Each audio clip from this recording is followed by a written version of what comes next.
The Dems versus the middle class. Oh, that's a great strategy for the midterms. Here with us for his take of Florida Congressman Cory Mills. Congressman, thanks for joining us. The Joint Committee on Taxation does say, and I pressed Congressman Smith on this, House Ways and Means chair last night, that this bill will add $3.7 trillion to the deficit over time.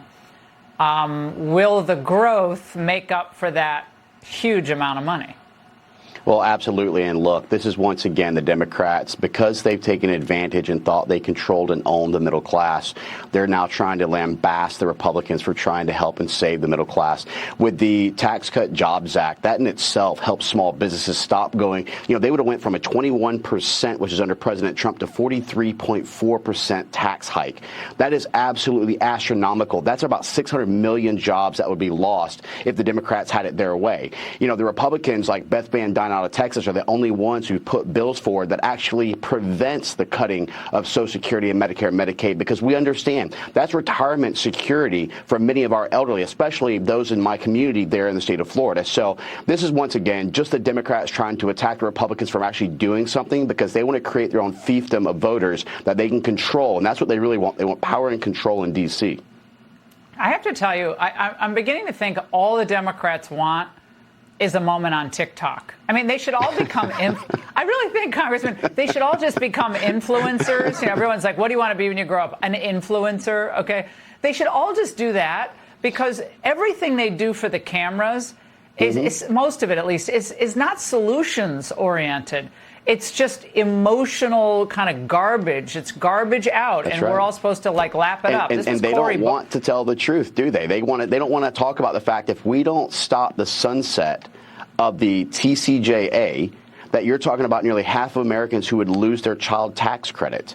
They don't want to talk about the no tax on tips that would help those who are actually living, still recovering from the Bidenomics that's nearly crippled the entire middle class. They don't want to talk about the fact that thanks to the tax reform under President Trump, that we had $5 trillion in revenue, more than ever has occurred in the United States. We can't cut our way to prosperity, Laura. You know this. We have to grow our way out of it, and we're doing that through re-empowering the energy sector. Yeah, I totally believe we should be cutting spending more than you guys are doing it, but I guess you guys just don't want to cut spending. I mean, I'm sorry, the Senate doesn't ever want to cut spending. The Senate doesn't ever want to cut anything. No, they don't want to cut. They want to grow spending in the Pentagon. I'm not for any of that. But Senator Booker is that performance art on the drug price question, which Trump is addressing with the most favored nation status deal. This was the Senator Booker today. Watch. There is nothing short of an evil going on in our country that is allowing millions of Americans to suffer under an unjust system that's hurting small business people with you that have a larger focus in life. This is wrong. This is unjust. This is violence. This is moral obscenity going on in our nation. Moral obscenity. That's the banner. Booker, moral obscenity, an issue that Trump's already tackled.